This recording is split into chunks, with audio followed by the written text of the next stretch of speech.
Welcome into another edition of the Five Reasons Podcast. My name is Chris Whittingham, joined as always by Ethan Skolnick. Thank you for finding the program, whether you're on Apple Podcasts, Google Play, Spotify, or wherever you get your podcast. Please do find us and find the entirety of the Five Reasons Sports Network. There is a ton of content that we are producing all the time on a variety of different sports, on culture, on all different kinds of stuff. Want to obviously recommend the sports that are in season right now, mainly Miami Heat Beat that is going each and every week on the Miami Heat. They're currently above 500. They are 21-20 at the halfway point of the season. They'll continue to break down the hashtag Justice Better movement. Check out the Swings and Mishes podcast on the MLB offseason, on the Marlins offseason, and what they're doing. Obviously, tons of great content from Cinco Razones as well in Spanish. Lots of great stuff to check out in and around the network, so please find all of it on Apple Podcasts and find us on Twitter at Five Reasons Sports. But Ethan, want to start our week. We usually do an episode on the football weekend, and I guess we can touch on some of the Patriots game that is that is sort of tangentially related to this podcast. But we want to talk about the Dolphins narrowing their coaching search down to Brian Flores, the linebackers coach and defensive play caller of the New England Patriots. And I guess throughout this whole process, Ethan, I've been on radio a few times, and I've said that I've kind of been underwhelmed by it all, that obviously the names that have come out are not, for me, upper echelon candidates, or really there hasn't been a guy that established himself as the obvious guy. Maybe you could argue that Chris Richard was, but again, this is someone who doesn't even have the defensive coordinator title in Dallas. So I feel like you're talking yourself into candidates. Brian Flores has always, for me, felt like the most underwhelming one. Would you agree with that? And what do you make of the fact that now the coaching search seems to be narrowed down on this guy? Yeah, I'm surprised. And I'm surprised about the way it played out. I mean, first we want to give credit to Adam Beasley because he's been on this for a couple of weeks where he was projecting Flores as the guy when everybody was going towards Richard. Now, we talked about Flores a little last week, and we did some pros and cons on him. And, you know, the biggest pro for him is not where he's working. It's all the different areas he's worked in. That to me was the biggest pro, that you have a guy who has worked on the personnel side. And I do think as a head coach, it is important to get some of that type of experience because as a head coach, you're making decisions, but you have to make those decisions in the context of what else is out there and also how it affects the cap, how it affects future maneuvering. If you've worked on the personnel side, those are questions that you've had to answer and you've been asked by people above you. And so I do think that that's valuable. Now, the Patriot thing. I'm trying to restrict myself on this one because I made a big con case for him about the fact that Patriot coaches, assistants, have not done well in other places. Bill O'Brien is the biggest success story, and he's not a huge success story. All of the others, whether it's Cornell or Weiss or Patricia so far or McDaniels, have been failures wherever they've gone as a head coach. But I'm trying to stop myself from doing that because I don't think it's fair to Brian Flores, right? Because in the same way that I don't think you can sort of say everyone who comes from a certain organization is going to be successful, you can't say everyone who's coming from a certain organization is not going to be successful either. I mean, he's his own man. He's obviously picked up some things. He's going to apply it differently than those other coaches have. And he doesn't seem to have the air of superiority that the rest of them do. Right, at least not now, right? Like, so, before he becomes a head coach. Now, Gase seemed to have it from the very beginning, and then it got worse. It tends to for guys when they become head coaches. Now, I always apply this in a lot of ways to, let's look at Eric Spoelstra, right? Because Eric was roughly the same age when he got the head coaching job of the Heat, right? So Eric is now 48. He got that job in 2008, so the same age as Brian Flores is now. He also, like Brian Flores, wore a lot of different hats, right? He was a video coordinator. He was a backbench assistant on the staff. Then he was more of a lieutenant for Stan Van Gundy. So he had a number of different jobs in a very good organization, working under a Belichick-like figure in Riley. So actually, if you're going to draw comparisons here, maybe Spoelstra is the one to draw. And Eric did not come in with airs. I mean, and I knew Eric, right, because I'd covered him for 10 years. But I mean, my first column with him about being head coach was, about you too. Okay. Like, I mean, he was not the type of guy who came in with an attitude. He was human. And Eric has remained human. I mean, yes, I was at the kids' day, the game between the Grizzlies and the Heat over the weekend, and there Eric has his newborn with him on the court. I mean, that's who Eric is, right? That's who we've gotten to know. Maybe that's who Brian Flores is. Maybe, because look, Spoelstra is not Riley, right? Mm-hmm. And so Flores may not be Belichick. And so I do think that we have to separate here a little bit and say, okay, we're going to put the New England thing aside. We're going to say it's good that he came from a good organization because he knows how things should work, but it doesn't mean he's going to be great. And also because, Romeo Crennel did not work as a head coach, but has worked as a coordinator since, it doesn't mean that he's going to be a failure either. So let's put that aside. My big question on this is not so much who they're choosing. It's the process with which they've chosen him, right? Mm-hmm. So I thought this was odd, Chris, like the way it came out on Friday. Now I know you were calling me InfoWars, okay, Alex Jones, okay, but it was just strange. Like I don't understand. You were conducting the last of your interviews with Rizzy and for some reason Dowell Loggins, right? Like, okay, which I guess is a hat tip to his agent, Jimmy Sexton, because you're trying to get Tunsil to sign to a cheaper extension. So, but you had, and plus Jimmy Sexton owns the Dolphins and has for more than a decade. I mean, Gase, Parcells, Saban, over and over and over again. All right. But so you have those two interviews, and like roughly like 3 hours after the interviews are done, there are 5 national reporters tweeting that Brian Flores is going to be the guy. So that seemed coordinated to me. So my question, Chris, is why? Why do you not have a second round of interviews? Why do you leak if you're the ones leaking it? Because clearly the Dolphins don't seem to mind that it's leaked, right? They haven't shot anything down. Right. I know they shoot things down when they're not happy about it, even if it's true at times. They will shoot it down. So they haven't shot it down. So why would you leak it right after you conducted these other interviews? The first thing, it doesn't seem fair to the candidates you're interviewed. Second, there was a Josina Anderson report that Chris Richard had not been informed that he was not getting the job, so they hadn't told him. And yet Breer's got it, Rappaport's got it, I think Schefter had it. Yep. It's getting out at all, and that's coming from one place. When stuff comes out all at the same time, it's all coming from one place. It's either the agent, and I don't know why Flores' people would leak it, because that would piss off the Patriots. I mean, they're preparing for a playoff game. Yep. So I don't think it's their side. I don't think it's the Patriots. They have no interest in doing it. So I believe the Dolphins leaked it. Why? What's your explanation on that? Because I think that's an important question to ask, because it gets into how they decided on him and whether Chris Grier made this decision like before he even did the interviews, because that's sort of what it feels like a little bit to me. I agree. I think Adam Beasley's hunch was based off the fact that Chris Grier seems to really take a liking to Brian Flores, and the reporting from Albert Breer came out afterwards that these two guys have a relationship going back to owners' meetings, and that they've kind of always been admirers of each other and have wanted to work together. And I think, to me, it just sort of felt like the Dolphins completed their round of interviews, and they were done, and they came to a conclusion. And I do kind of find that curious. Now, obviously, for example, the Bengals, it gets out that Zach Taylor is going to be their head coach when he is still going to be coaching in the postseason and can't get hired yet either. So I just sort of assume that when these things get done, it gets out. And I think there are too many parties involved for it to not get out.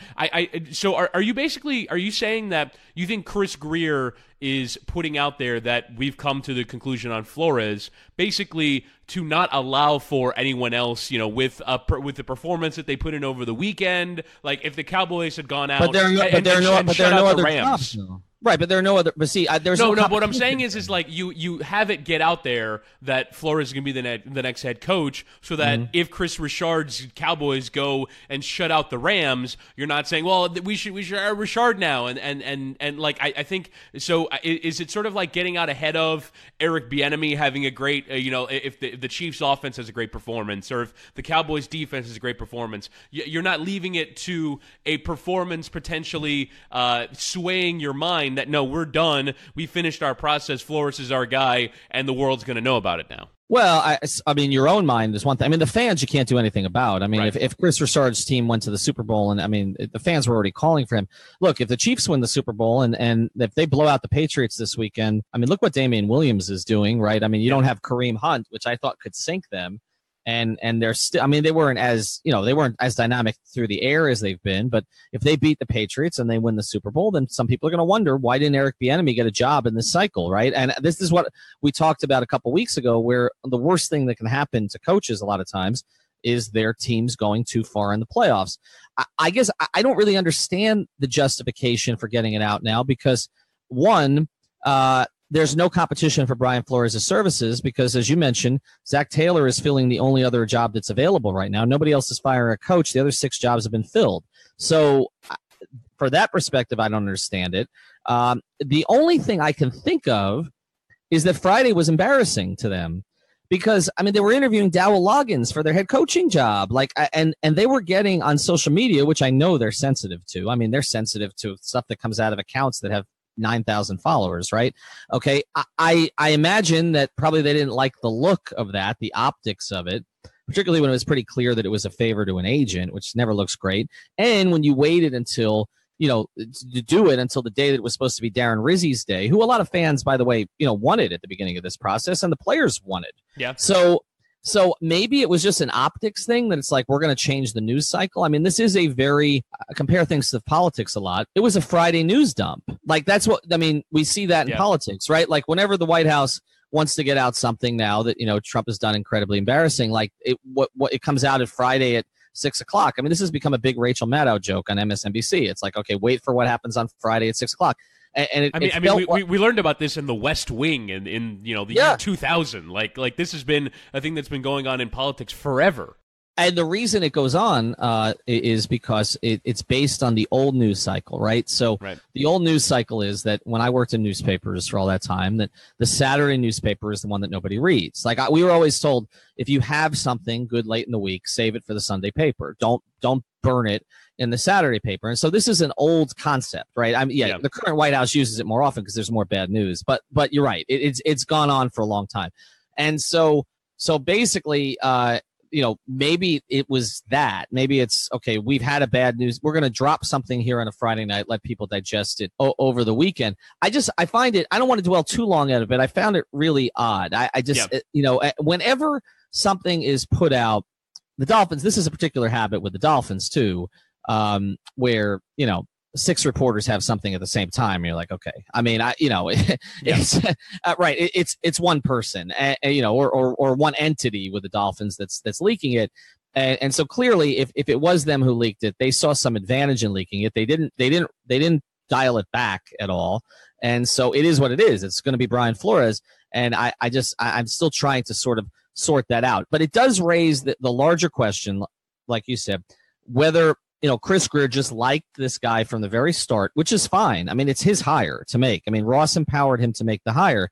But if that's the case, then look, Chris Grier is on the clock, right? I mean, whether or not that clock is ticking a little slower because Steve Ross has kind of moved the expectations back because now there's a feeling that we're going to talk more about this, that they may wait for a quarterback, that they may sort of subtly tank this year. I want to get into the meaning of that word because I know Agreed. Simon Clancy and 3 yards per carry have an issue with that word. But if the timeline has been pushed back a little bit, but still, like, there's always been this question with Chris Grier at every step of the Dolphins organization of what was he in charge of, right? Like, that's the question you and I always ask.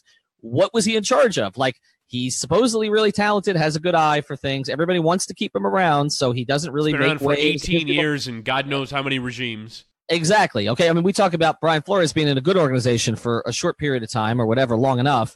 Grier has been in a bad organization for a long period of time. Okay. And it's like, he's the one that doesn't get stink on him. All right. So now we're at this stage where there's no question, right? Chris Grier is the man. He is in charge. And now with this coaching hire, he is clearly in charge because if you don't do a second round of interviews, if you just do the first batch, and you basically decide on the guy who I believe was their first interview, right? Wasn't Flores first? I think so. Then, right. So you had Flores. This was the guy you identified. You interviewed all these other candidates. You waited to interview your popular in-house candidate until the very end, okay, or the last day. And then you leak it, which I believe they probably did, on that Friday to some national reporters that this is going to be your guy. It's on you. I mean, this is the decision that Chris Grier is going to be judged on more than any other single decision that he makes other than the quarterback that he and this coach identify. This is number 2. That is number 1. And so that's why I want to put this in proper context because clearly the Dolphins have not run from this. This is the direction that they're going. And, we'll see how it works out. As far as Flores goes, watching the game yesterday, and I got to admit, I was at a sort of a brunch event in Lauderdale, so I didn't catch it as much as I would like to while I was watching it. One thing I did see was multiple packages, a lot of blitz packages, from different places. I thought there were a couple of blitzes in the first half that really got Rivers off his game a little bit. There was one on a 2nd and 9, not a down that we typically saw the Dolphins do a lot of blitzing from, particularly from this type of package. And so there were some interesting things because I've never watched the Patriots that way, Chris, right? Like you watch but I was watching the Patriots to sort of see, okay, who was coming on the field, who was coming off the field, where were they coming from to get to the quarterback. And I was impressed with a lot of what I saw. I don't know it as well as the 3 yards per carry guys do. I just know it looked less vanilla than what I'm accustomed to watching with the Dolphins. Yeah, and I think, obviously, so much talk about what the Patriots offense did in that first half, scoring 35 points, and I think they had 24 first downs in the first half, which was just a ludicrous number. But to me, it's set up by their defense. If you look at the Chargers scored in their opening possession to make it 7-7. It looked like we might have a shootout in their hands. And then the Chargers went 3 plays punt, 7 plays punt, 4 plays punt, 3 plays punt. I mean, that sounds like a Dolphins drive chart from this past year. It was, a complete, locking down, and then obviously the Chargers get some late points in the fourth quarter, but really it was a defensive domination. And like you said, you saw things in that game that make you feel good. But I think ultimately, even understanding that on a big stage, that the Patriots defense played really well and looked like it was schemed really well and had those advantages. Again, to me, the thing, my initial take on the Flores hire is, what's the hook here?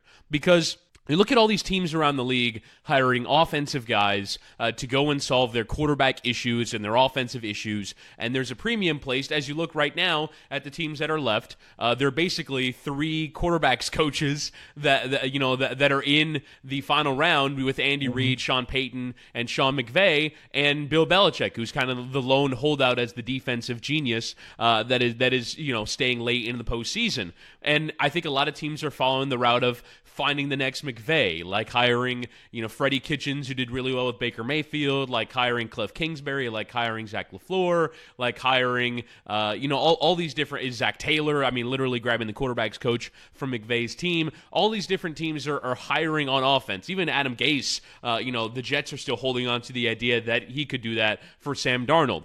Thinking about their quarterbacks first and foremost as the thing that you're focusing on.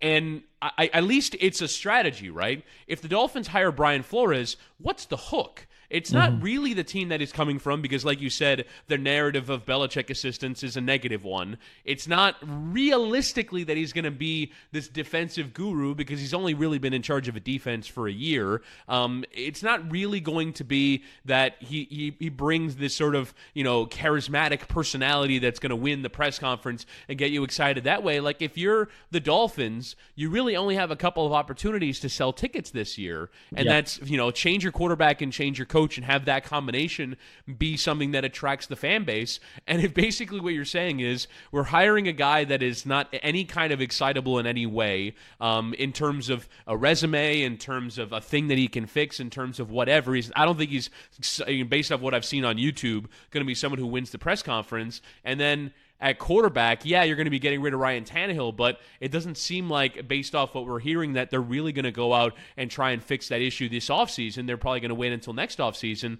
What's getting you excited about the Dolphins right now? And heading into 2019, why are you buying your 10-game season ticket package? Why are you, investing every Sunday to sit in front of the television and watch this team when there just doesn't appear to be an obvious hook? And that would be my thing with the Flores hire. Even, you can talk yourself into Chris Richard as, a really fiery personality, or Eric Bieniemy as, the guy that's, been in that Chiefs offense that was so good this past year, and maybe he can bring a little bit of that with him. The 9th Belichick assistant that's getting a head coaching job in the NFL when, as you mentioned, none of the previous 8 have really been that big of success stories, and he's not really this big personality. He's not really a defensive genius. He's just sort of a Patriots lifer that is now getting a chance to be a head coach. I just don't know what the hook is if you're a fan that wants to get excited about this. Never mind if you're a fan that obviously has been disillusioned by what the Dolphins have done for the last 10 to 15 years. If you want to be excited about it, how would you be? Well, that's a tough thing. And you mentioned all the coaches. Bruce Arians is a quarterback guy too, and he's they basically are hiring him in Tampa to fix Jameis Winston. Really, are we talking about every single other hire except for Denver? Except for Denver hiring Vic Fangio. Everyone else went offense and quarterback. And look, Denver's done that before, right, with Kubiak, and they have Elway, so they might not feel it's necessary. So you're right. All of the others have gone that direction. I don't have a problem with them not going that direction. I mean, after all, they just tried that, right? And Sure. Look, they tried it in 2007 too with Cam Cameron. That didn't work either. So I don't tried it with Philbin too. If you think about it, they tried it with Philbin. I mean, so this idea of, and I said this before, the searches. This idea of categories is dangerous, right? Like because to me, you have to hire the best coach. Now, clearly, Greer believes this is the best coach. I'd be curious to know, and we're going to find out when they finally have this press conference, whenever it is, whenever the Patriots finally lose. I'm curious to find out what his primary reason for it is going to be, right? Because that's what you're getting at. Because for all of the other pressers, there was a reason, right? Like I remember the Bill Parcells presser where he was introducing Sperano, and it was, we went a tough, smart, disciplined team. And like you looked at Tony Sperano, tough and disciplined immediately came to mind, right? Like, and the smart stuff a little bit too, but mostly the tough and the disciplined stuff. Okay, may he rest in peace. With Philbin, he was the guy who, soaked up knowledge while working with Aaron Rodgers. It's kind of fraudulent. I still can't understand how Steve Ross sat in a room with Joe Philbin and decided that was the guy we had to have, like that personality. And so I don't trust him on this. And I said this before, and this is why the Harbaugh thing made some sense to me, because at least I've seen John Harbaugh as a head coach. With Brian Flores, I don't know. I've seen some interviews.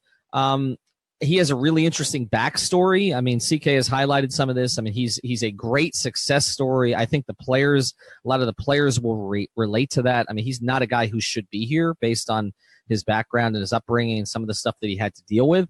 And so I think that's admirable, but unlike Tony Dungy, for instance, he wasn't an elite player. Like Tony Dungy had that to fall back on, in addition to having sort of a calmer style. I mean, Tony Dungy was not Chris Richard, right? He was more Brian Flores than Chris Richard. Jim Caldwell, who we're going to talk about here, they bring in more Tony Dungy than Chris Richard in terms of personality. So, maybe it's, we want sort of a steady hand. I mean, is that what Brian Flores is going to project? But I think what they're going to sell is what I said here early on. I think it's probably going to be, this is a guy who knows how every part of an organization works. I think that's not sexy. That's not going to sell tickets. Right. But I think what it is I think Ross is looking and Greer for competence. I think the other thing that Ross is probably looking for is somebody who's symbiotic with his general manager, because that has been a problem. And partly of Ross's making, right? Like, and look, Huizinga did the same garbage. This patch. And the GM, never really is comfortable with the coach. And even the times that GMs were comfortable with the coach, like Spielman and Wannstedt, they ended up flipping the roles. That went sour. Ireland and Sperano went sour, in part because Ross got on a plane chasing Jim Harbaugh, and Ireland didn't tell Sperano. Like, there have been all these issues after the fact. But at least you're coming in now with two guys who would be on the same page. I mean, it's clear Chris Greer and Brian Flores are friends. Like, This is right. So I guess that's a good starting point. But I think what's going to matter more than anything else is the people that Brian Flores and the people around Brian Flores put around Brian Flores, right? So it's one thing if we're going to have a 37-year-old, head coach, okay, who has no experience really running anything, and he's going to be your head coach. He's going to run the entire operation other than what Chris Greer runs. Then you need competent people around him. I have been encouraged by the names they're mentioning for staff, simply because these are people who've been head coaches, and I think that's going to be necessary. And I thought, again, back to the Spoelstra example, I thought it was necessary early on to have a Ron Rothstein on his staff. Okay, it became less necessary after the fact, and then Eric kind of wanted his own staff, and there were people he had developed. But initially, he with the Heat, he needed a Ron Rothstein to help him. It was always Rothstein who was running down to tell him how many timeouts he had, right? Like in game management. Remember that? I mean, yeah. Ronnie was, okay. And so I think that matters. And so the conversation today about having a 62-year-old Jim Caldwell who has a plus 500 record as a head coach in two different stops. And one of the reasons his record wasn't better was because, remember, Manning, that was the suck for luck year, yeah. Right? And Caldwell got caught in that, and he went 2-14 that year. I'm not saying you take it out, But if you take it out, I mean, he was more than 20 games over 500. And some of that was with Detroit, which has not been a perennial power. He had Matthew Stafford there, not Peyton Manning. So I think that bringing in a Jim Caldwell, I think the former Wisconsin coach, whose name I can never pronounce, okay? Bielema, right. The conversation about him. I think Mark Colombo, I know, this one, and I agree with the 3 yards per carry guys about this. Like, people were deadpanning, we're killing the Mark Colombo move as a potential offensive line coach because he was awful here as a player. And he was dreadful. Awful. Oh my God. But why does that matter? Like, I mean, right. I think one of the best analysts on television right now is Dan Orlovsky. He was a terrible quarterback. He of the fame of running out of the back of the end zone. Like, right. I think he's really good at analyzing quarterback play on television for ESPN. Like, how many times do we see that there is not a relationship between your playing career and your coaching career? Like, it's just like Mark Colombo can teach how to be an offensive lineman, even having been a bad one here in Miami. By the way, he wasn't bad the entirety of his career. He was just especially bad at the end here in Miami. He was cooked by the time he got here. And so, yeah, right. So that shouldn't matter. But there are some names that are interesting that have been discussed now on this staff. And I think if that's the plan, if Ross's idea here is, look, this is going to take a while, okay? It's going to take a while. I'm going to be as patient for it as I can. I want a young head coach who's got some energy. Maybe he's not Mr. Charisma, but he's got at least energy to do the job. But I'm going to surround him with old hands. And I'm going to bring in these people to help guide him. Because, look, Adam Gase hired a garbage staff, okay? And one of the reasons I believe that Adam Gase hired a garbage staff is because Adam Gase does not want other voices in the room that are going to challenge his. Dissenting opinions. Right, very Trumpian. He doesn't. Sorry, I did it again. I won't do that again on the podcast. He didn't want dissenting opinion. Okay, and so I think that's not for a head coach. Again, back to the Spoelstra example.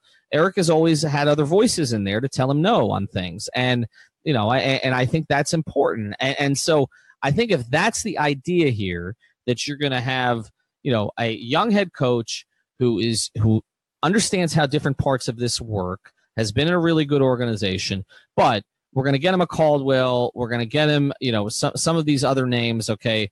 Obviously we've got to see how the defense plays out. I'm assuming that I did it again, that Flores is going to have a pretty big impact on how the defense plays.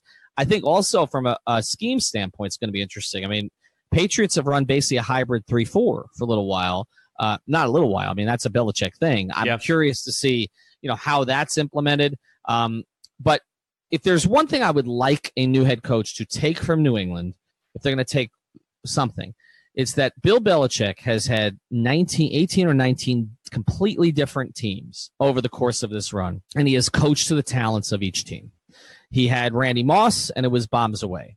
Yesterday, he's got Sony Michel, okay, and a running game and an offensive line that has been better at run blocking this year, and they ran the hell all over Los Angeles. And that is something, instead of us hearing from a head coach like we heard from with Adam Gase, he needs his players, right? I need my players. And if I don't have Albert Wilson, okay, and no disrespect to Albert Wilson, he was great this year, but if I don't have Albert Wilson, the offense, I don't have a play for 3rd and 5, okay? Like, get out of here with that bullshit, all right? They need a head coach who's going to take what he has, which may not be great for a little while, and make it work. And so I do think this press conference matters, Chris. I don't think it matters like an Al Golden press conference mattered, like getting people energized and all that. I just think it matters that, like, the guy looks competent and he knows what his plan is. And so we'll see how he prepares and handles that. But it's not going to be sexy. It's not going to sell a bunch of tickets. And Ross is just going to have to deal with that for a year or two, because I think the crowds are going to be pretty thin for a little while. We'll get to what I find to be the two most interesting parts about this hire and what the Dolphins are doing right now. But first, a quick break. I want to introduce you to one of the great sponsors of the 5 Reasons Sports Network, and that is Brunt Insurance, where you can find all of your protection under one roof. They offer home, auto, commercial, and life insurance, and they're licensed to write insurance for the entire state of Florida. That's Pensacola, all the way to the Keys. They got multiple carriers for all the product lines. Ensure you're paying the lowest rate in your area. And I can speak to this personally because I sent Greg Brunt all of my insurance policies that I had with other companies. He came back to me, said, well, one of them you're doing okay, so just keep that one where it is. But I had one for a condo and I had one for my cars. And he said in both cases, I could be doing better. He saved me $700. Took one phone call, 15 minutes. I don't want to use 15 minutes because somebody else uses that. It took 14 minutes, and he got all of that stuff taken care of for me. So check out bruntinsurance.com. That's bruntinsurance.com. Greg's also a proud sponsor of the Homes for Heroes program. That means if you're a first responder, teacher, military, or healthcare professional, you'll get a special discount from bruntinsurance.com. Here's the phone number if you prefer to do that, 954-589-2204. And today's episode of the 5 Reasons Podcast is brought to you by Doral Toyota, which is one of our great partners, and like us, is pure South Florida. That's Doral Toyota, where you can find all your favorite Toyota models. Whether you're looking for a new, used, or certified pre-owned vehicle, Doral Toyota is located at 9775 Northwest 12th Street, just a few blocks from International and Dolphin Malls. Experience the Doral difference, which means 4 years complimentary maintenance and roadside assistance on all new vehicles. In-house financing is available for credit-related issues. Also, if you mention 5 Reasons when you call 305-680-1129 or come in the dealership, you will work with a dedicated manager, not a salesman. Unlike other dealers, Doral Toyota prides itself on an honest and transparent buying process. That's Doral Toyota, DoralToyota.com, or stop in at 9775 Northwest 12th Street. Vamos, let's go, Doral Toyota. All right, so for me, the two things that I find most fascinating about what the Dolphins are doing right now, I want to start with really the fact that the Dolphins are now kind of living up to what Stephen Ross has done with some of his actions with, starting Rise, which is an organization that's meant to, take on some social justice causes. He's kind of been, I would say, probably the most woke of the owners, even if he's occasionally put his foot in his mouth surrounding the national anthem controversy, and the Dolphins were kind of, left to be hung out to dry with the national anthem policy ahead of this season. But that Stephen Ross, I feel like, is the dissenting owner in terms of not really being down with the old school way, the way that LeBron James characterized the owners, I think, fairly, and now has a minority, the only minority in charge of its football operations. That minority, Chris Greer, has hired another minority coming over from the Buffalo organization to be his assistant GM, and then they're going to hire another minority head coach, The question about what race, what ethnicity, it doesn't matter. He's an ethnic. He's a son of Honduran immigrants who was born in New York. He is a minority, and then you mentioned Jim Caldwell as well, kind of being his sort of chief associate head coach, and that kind of being a major part of the identity of his organization, and the fact that now he's got a bunch of minorities running this thing, both in terms of front office and as your head coach. I find it fascinating that Stephen Ross has kind of backed up what he's been, doing in other areas, and is now really empowering black people, empowering, in Brian Flores' case, Hispanic people, to be in charge of this Dolphins organization, when it seems like this offseason was really the NFL going in the opposite direction, with guys like Marvin Lewis and Todd Bowles getting hired, and all these white offensive geniuses being in charge of organizations now. I think it's fascinating that Ross is going not only in the other direction, but in this direction, period. Yeah, especially because I think that Steve Ross hiccuped a little bit on the way here. Look, I've always given him tremendous credit for Rise, and I do believe he believes in it. But he handled the Kaepernick situation, particularly the kneeling situation, poorly. And we talked about this before the season. I mean, the Dolphins, in part, they got bad PR that wasn't deserved because they were the ones that the letter happened to leak out from them, right, instead of other teams that were doing the same thing. But they look, he didn't handle that well, okay? I mean, he was for it before he was against it, before he was for it, before he was against it. It was all over the place. His most sort of redeeming players in the community happen to be some of the ones who kneel, particularly Kenny Stills, and yet it never really felt like Ross was backing him the way that he should be, with some of the comments that came out. It seemed like, Ross believes in one thing, but he's afraid of alienating his buddy up in, D.C., okay? And so that's been troubling to me because I would like to believe we're rooting for the Steve Ross that is behind Rise and not the Steve Ross that is basically, aligned with other owners and the president against NFL players. And so I'm happy about this. I do think it matters. I get, whenever I post this stuff on the 5 Reasons Sports Twitter account, because I did note that today, that the Dolphins would have, 4, people of color in high level positions, 2 on the executive side and 2 on the coaching side at minimum. And we're also talking about the potential of trading up for a black quarterback, potentially, and Kyler Murray, and other things that they may end up doing. Whenever I put that stuff on there, I get about 90% of people who agree with it, and I get 10% who either disagree with it or like, I just want the coach to win. I don't care what color he is. I agree with that on principle. Ultimately, that's where we want to get to, right, Chris? Like where it doesn't matter. And where we don't have to bring it up, but you do have to bring it up in a year. And Marvin Lewis is the exception here. You mentioned Marvin Lewis. I mean, he had 15 years. Okay. Right. So, all right. But when you look at Steve Wilkes, when you look at Todd Bowles, when you look at, what happened, there were five black coaches that were fired. And then you look at, who gets rehired. Okay. So Adam Gase, okay. Yeah. Whose record is no better, than some of those others. Okay. Vance Joseph's only given 2 years. Vance Joseph given 2 years. Cliff Kingsbury, as you mentioned, I mean, was a failure as a head coach in college. I understand why Arizona did that, but again, was a failure as a head coach in college. Okay. In terms of record. And he's getting, we were talking about, could he be an offensive coordinator in the pros, and then he gets a head job. Okay. So, I do think the NFL has a problem. And so I think the fact that Steve Ross I don't even know that Steve Ross has pushed for this. I just think he's allowed it to happen. Right. And so to me, that's commendable enough, because there are a lot of owners who have not. And I think what it shows you is Chris Grier is now the only African-American general manager in the NFL. And the big problem about getting, more black coaches, and more black executives have been that there is not one already, right? So if we don't have black owners in the NFL, we do in the NBA, okay? We don't in the NFL. So if you have a situation where you don't have black owners and they don't hire black executives, then they're not going to hire black coaches. And it's not necessarily because every white executive is a racist. I'm not saying that. I'm saying you hire who you hire who's in your circle. And typically, white executives are going to, and I saw this in the NFL, and look, I want to speak to this too. NFL locker rooms are different than any other locker room. They're different. They're separated by position group, okay? In most cases. The Dolphins have mixed it in recent years. When I was covering them for years, it was always the offensive lineman was on one side, and you knew that because that's where the country music was, okay? I'm serious. The country music and the Metallica, okay? Then you went back to the DB side, and that's where the hip-hop was, okay? And then you went to the offensive line, not the offensive line, the D line, you might hear a little bit more R&B, okay? But you were getting it, okay? But this is what you got. And when you saw who was hanging out on the weekends, the fishing trips were the quarterbacks, with the fullbacks, with the offensive linemen, right? And the other activities, okay, were the DBs with the linebackers.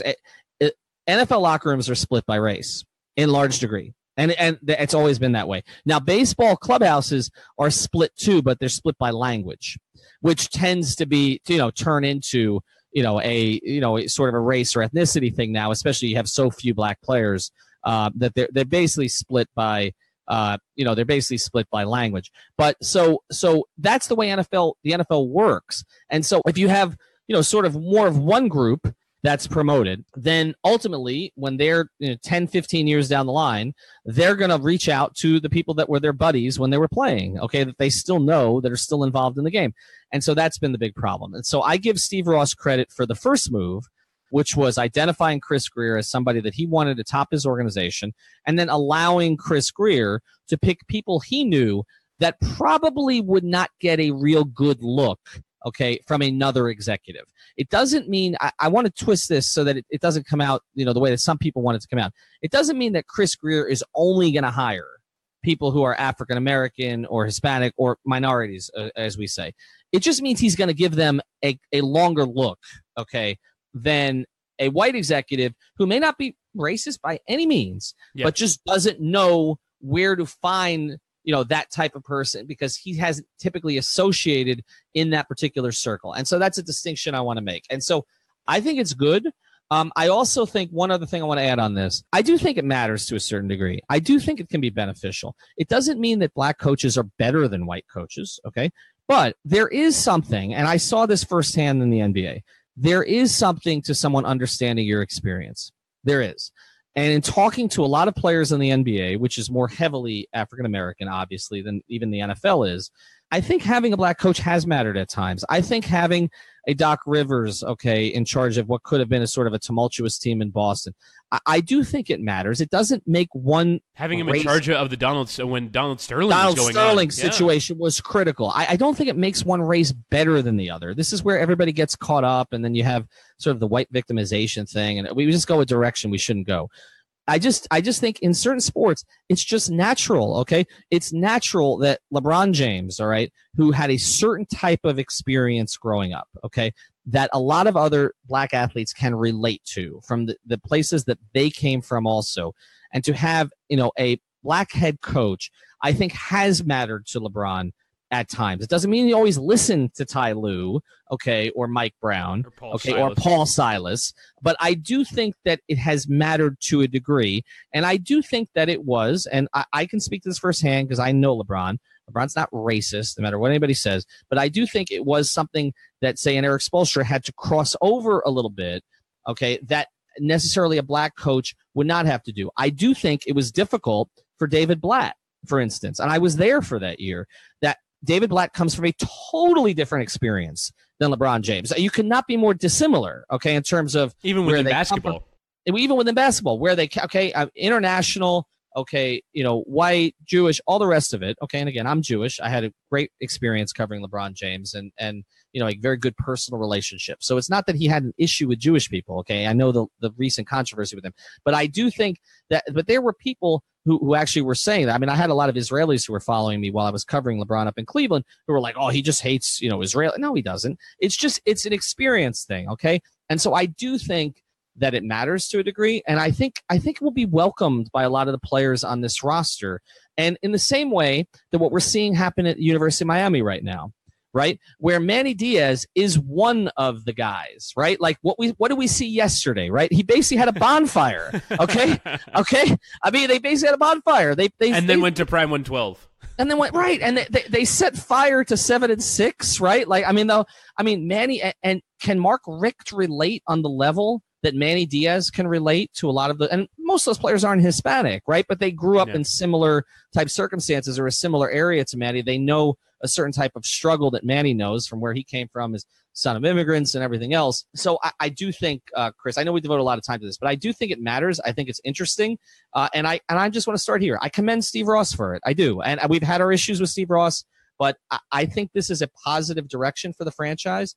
And I think the Dolphins kind of stick out like, the opposite of a sore thumb compared to the rest of the NFL right now. We'll get back to our episode here in a second. But first, I want to tell you about another of the great sponsors of the 5 Reasons Sports Network, and that is Berlitz Broward. You may be familiar with the Berlitz method of teaching languages. I can speak to it directly because about a year ago, when my daughter was about 3.5 years old, I put her in Berlitz Broward. This is over on Flamingo Road in Pembroke Pines, because we wanted her to learn Mandarin. She already knows English and Spanish fluently, but kids have an easier time learning languages at times than adults do, so we figured that she might enjoy it. Not only does she now enjoy it, she now counts up to 100. She knows all the colors and shapes. When we go to Chinese restaurants, she speaks Mandarin with the waitresses. She orders for us. Sometimes not the greatest, but it's pretty amusing to actually watch it. But the other thing that Berlitz does for you is they have adult programs. And so that's actually what we want to introduce you to today. Their adult programs, they teach languages: English, French, Spanish, Mandarin, Italian, German, Portuguese,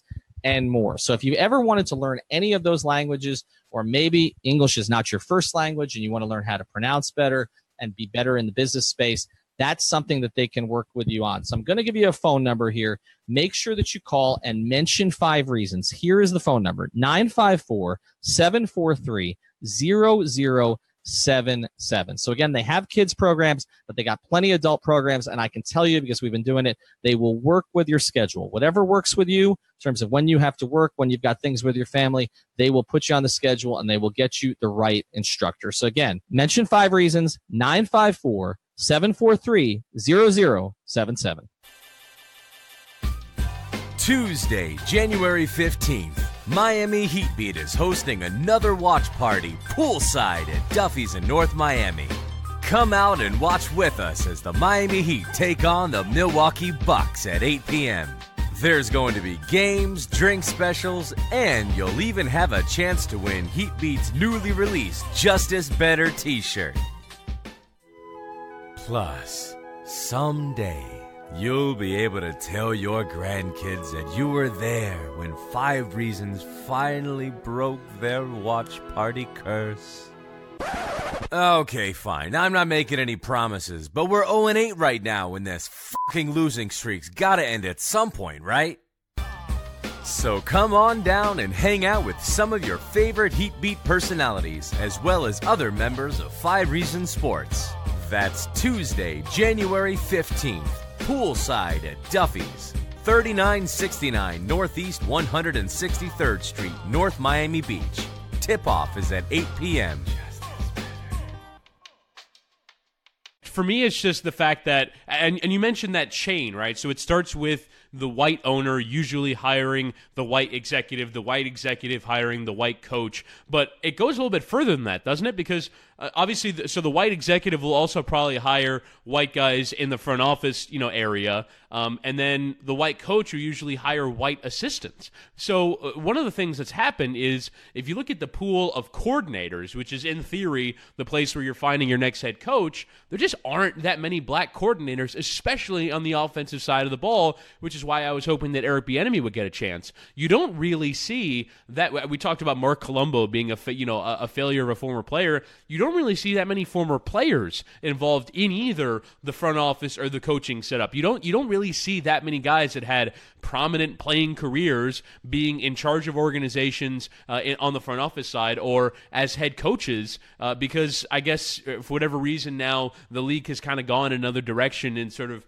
more about the guys who are the brain surgeons rather than the guys who underwent brain surgery, right? And so I do think there's that element of it where the playing side isn't really being given that much credence, and I just think the league gets whiter and whiter and whiter because you don't really see that many guys giving opportunities to former players or to black people generally at lower levels, so that when the assistant GM is ready to become a GM, that pool is usually white guys that were hired by white guys that were hired by white guys. And so it really is about creating not just obviously the one guy in charge, but a full network of minorities throughout organizations around the league. And if the Dolphins are kind of going to be the hub of this, I agree. I think that presents an advantage in some ways because obviously, the athletes themselves are of a majority that are black. And so I just think that the Dolphins being the organization that is not just sort of complying with the Rooney Rule and hiring the guy and interviewing the guys that they have to interview, but are legitimately considering. And just even the idea that Steve Ross, out of the morass of guys in his front office, out of the morass of guys that he's been surrounded with in football for 10 years, has picked out Chris Greer as the guy that he's been most impressed with, I think speaks a lot to Stephen Ross and what he's looking for, because you mentioned that shared experience. I mean, there's 30 years of age and, a race worth of difference between them, and yet Steve Ross has continually given Chris Greer promotion. So I think in this aspect, I'm really liking where the Dolphins organization is going, but the one drawback is what, for me, I find the second most interesting thing about what the Dolphins are doing is that the Dolphins might be trying to be bad next year, and right. And I think it would be a concern if you're a black person who wants to see more minorities grow within football, that a lot of the people in this Dolphins organization might be stuck with a 3-13 on their resume next year, because there was a story that came out from Adam Schefter and ESPN, and frankly, it came out of the mouth of Stephen Ross that hey, I said to Adam Gase, I'm thinking about this, and he said, no, I want to win now.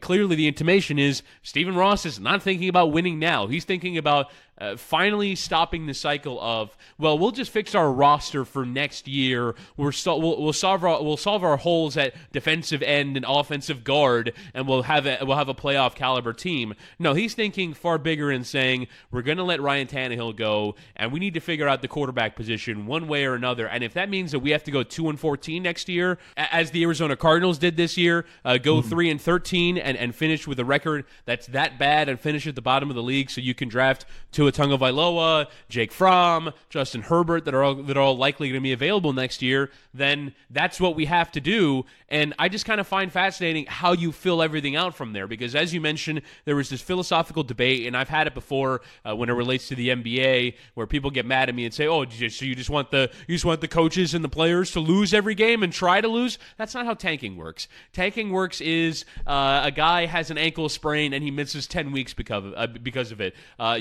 intentionally are playing rookies and second-year players, some of them undrafted, a disproportionate number of the minutes and snaps so that obviously they put you in a better position to lose than if you put a 7 or 8 year veteran who's been really good in the league over the last few years. You lower your payroll. You do all these things so that you are intentionally losing on purpose. So what do you make of the idea, one, of the Dolphins potentially going to this, maybe not even trying to solve their quarterback position and maybe drafting a guy in the 4th round or bringing Luke Falk back to have him be your starter next year and going forward with a losing strategy, and the fact that stink is going to be on the names and resumes of all these people that are currently being hired to this Dolphins organization, and the fact that realistically most owners have not really had the stomach to really go through with it. Even the Cleveland Browns, they had a strategy that's worked for them, in my opinion, and Sashi Brown and everyone there got fired because the owner didn't have the stomach to go 0-16.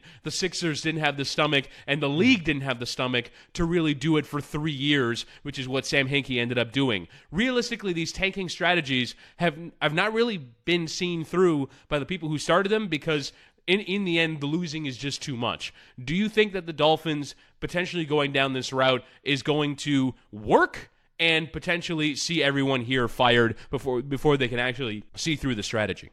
Well, the second part I'll get to in a second. On the first part of whether it will work, I again try to draw the distinction between the NBA and the NFL. To me, in the NBA, there's a much clearer straight line to tanking. Okay, and even though you have a lottery in the NBA and you don't in the NFL, and so you would think it would be a clearer line in the NFL. It's just, look, unless you get the quarterback, and the quarterback in the NFL is probably going to take 3-4 years to really develop. I mean, there aren't a lot of Mahomeses, right, that sort of, just shoot out. And again, even he waited behind Alex Smith for a bit. And was the 10th pick in the draft. And was a 10th pick. So it's tough in the NFL to decide to tank and then do it effectively. I mean, a lot of the ways that you mentioned that you can tank. Okay, one, you play a lot of kids. Well, the problem with playing a lot of kids is they're going to play hard. They're going to play hard. Like, I mean, a lot of times your practice squad guys, you throw them on the field and you're going to get something you don't expect. I mean, we've also seen over the years, like we mentioned, what are they going to do with the quarterback position? Okay, I know it's lightning in a bottle, but I mean, the then St. Louis Rams could have been tanking when they threw Kurt Warner in at quarterback after he was stocking, shelves in, at a high C in or whatever it's high V in Cedar Rapids, Iowa. Okay, and then all of a sudden he's in the Hall of Fame. Like, it's just there's so many variables in the NFL that like Steve Ross can have a strategy. I don't think he's really talking about tanking. I think he's talking about not patching anymore. Like those are two different things. The Tannenbaum philosophy was patch, right? Like, at first it was go after the big name, and then you decide the big name you're going after is a defensive tackle of all things, okay, who's not going to impact the game enough to make a huge difference, and even if he's really good, which Ndamukong Suh was, but it didn't matter, and he wasn't a leader either, and so with all of that together, it just was not a smart signing. But then after that, it was patch. We need this. We're going to try to find a guard. We'll go get Kilgore and we'll get Sitton and we're going to fix the interior of the offensive line. Let's go. We need a safety. Abdul Quddus, goes out. We're going to go get a McDonald. They did this patching thing all the time. And I think what Ross is saying is I'm not going to throw money at that anymore. Like, what is the point? Like, the difference between 6-10 and 8-8? I mean, who cares? Okay. So I think what he's saying is, we're not going to intentionally losing. I think the losing is going to happen on its own. Okay. Yeah. Like, to a certain degree, but like, I don't think that they're going to have an organizational philosophy to try to lose. Now that's different from what we've seen some NBA teams doing. Like Philadelphia in the NBA was trying to lose. Phoenix for years has been trying to lose. I don't know that. You could argue there's probably 6 teams in the NBA right now that are trying to lose. Atlanta is trying to lose. Chicago, the Knicks. Yeah, the Heat just won't let the Hawks. But the Hawks are trying to lose. But every time they play the Heat, they win. But yeah, you're right. There are. Cleveland right now. Yeah. Trying to lose, right? Kevin Love is not coming back to that team this year, right? Like they benched. J.R. Smith. Right. Right. J.R. Smith, you can say that he wouldn't have helped, but they banished him. They decided they weren't playing. I mean, the Lakers for a couple of years, like Luol Deng and Mozgov, we paid them all this money. Sit down. We're not playing it. Like that's in the NFL, you can't really do that. Like you need everybody who's on your 53 to play. Okay. So I understand what you're saying about you may shut a guy down for longer. Okay. I mean, the Dolphins had so many guys on IR this year. I don't know how it could be worse. So I think we have to separate what tanking looks like in the NFL from what it looks like in the NBA. I just think Ross is saying, from a big picture philosophy, I'm tired of going between 6-10 and 10-6 every year. It's not exciting to our fans. It's not getting us anywhere. I don't want to plug a hole with this guy and try to get you excited about some slightly above average player, okay, that we're going to plug a hole with for a year or two and then we're going to get rid of. And I agree with him on that. I agree with him. Now, as far as quarterback, this idea of waiting for 2020, we've talked about that. They picked the wrong year to not get a quarterback. They should have gotten one last year. I think Ross acknowledges that now. He knows now. He's been informed by enough people, I'm sure, that 19 is not as good a draft as 20, that free agency in 19 is not strong. Unless, okay, somebody squirts free that we're not expecting. But I don't think we should draw conclusions now that they're not going to get a quarterback this offseason. I think if Philadelphia came to you and said, we're going forward with Nick Foles, okay? We're going forward with Nick Foles. That's what our fans want. He led us back, okay? I mean, if Jeffrey doesn't drop the ball yesterday, who knows? They might be in the NFC Championship game again, okay? In what was a down year for them compared to the previous year. We're going to trade Carson Wentz. I mean, if you're the Dolphins, you have to look at that, right? You don't just say we're not going to do anything for 2020. Carson Wentz was getting MVP consideration before he got hurt a year ago. Like, you have to look at that, right? If David Carr becomes available, if Derek Carr becomes available for a cheap price because Gruben's just trying to move on, you have to look at it, right? Like, now Foles, I know Dave Hyde had a column about Foles. I don't necessarily see Foles to me doesn't make sense. Okay. Wentz makes sense. Foles doesn't make sense. Foles because you have to spend a lot of money. Well, you have to spend a lot of money, but it's also a patch. I mean, that's a 2-year patch, right? Yeah. Like Wentz is a guy, like if you got Wentz, you could sell that to your fan. For me, the thing that, I agree with the 2020 strategy, or even if you really like someone in this draft, obviously CK is in love with Kyler Murray, and the negotiations between Kyler Murray and Oakland continue about whether or not he might end up playing baseball in the end. But for me, the reason why I like the 2020 strategy is, number one, I just love those players. Like, for me, if you get Tua, like, that changes everything. Like, I think as much as he didn't have a good national championship, it just changes everything to have a player that's that good. I still believe in him to that degree that I think he is franchise changing. And then the reason why I would rather draft a guy is because you get him for 4 years at a cut rate, and I just think that's how teams are going to win in the NFL now. Like, I just don't think, as much as I think Carson Wentz was really good in his second year, and it was going to take him a while to recover from an ACL injury. I'm now just operating under the assumption that anyone coming off an ACL, it's going to take 18 months. Like, unless you're Adrian Peterson, just a complete physical freak. But so Carson Wentz is entering year 4 next year. And then you're going to have to pay him a ton of money. As good as he was in his second year, I just don't think he is the caliber of quarterback to where if you are paying him a ton of money, that your team can also be good. Like, I really think now this league is about 4-year windows of guys on their rookie deals, as Jared Goff is right now for the Rams. Like, unless we're talking in the class of Drew Brees and Tom Brady, like, I just think if you're paying $25 million, it's going to be really hard to build the team that you want to build around your quarterback. So, like, for me, from a club control standpoint, from a salary standpoint, to what you can then do with your roster, like, I just think 2020 is the way to go. And if you're a Dolphins fan, you've watched bad football for 15 years. What's one more year so that you can get this guy, that being Tua Tagovailoa, with the number 1 pick in the draft? Or if you end up at 3 and have to trade up to 1 or whatever, like, just being in that conversation in a year in which it's a good year to be in that conversation. The Dolphins, I mean, when's the last time that happened for them? I mean, obviously, they passed on Aaron Rodgers when they had the Ronnie Brown pick. They passed on Matt Ryan when they had the Jake Long pick, but I don't think those were as obvious now as they were then. I think being in an obvious draft where you're getting the number 1 guy, where if you're Cleveland, you feel like your organization turned around. If you're all these different teams that have gotten their picks with number 1 overall, you feel like it's franchise changing. I want the Dolphins to do that, and I think if it takes a 2-14 or a 3-13, I'm all for it. We'll get more into this as the week goes on. Also, we're gonna have an episode with David Thorpe. You know him as Coach Thorpe on Twitter. He's with ESPN for a while. We're just going to spend a lot of time breaking down Justice Winslow. I think that's what people want to talk about. We'll get into some other NBA issues too, but that should be fun. We'll have more on Brian Flores as we go forward. Also, talk to you soon.